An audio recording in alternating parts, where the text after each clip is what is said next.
When we weld the shear corners, it's easy to get the problem.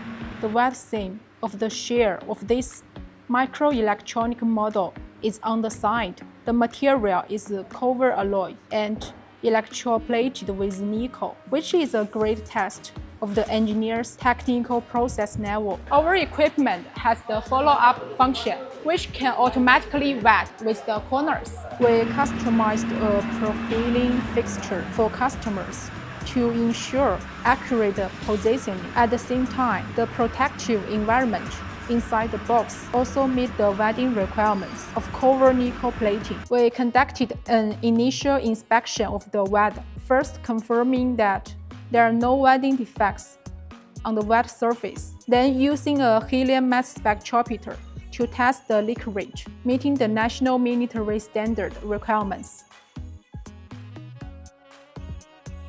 If you have related needs, welcome to contact below and send a PM to contact the Jimmy Laser Technology.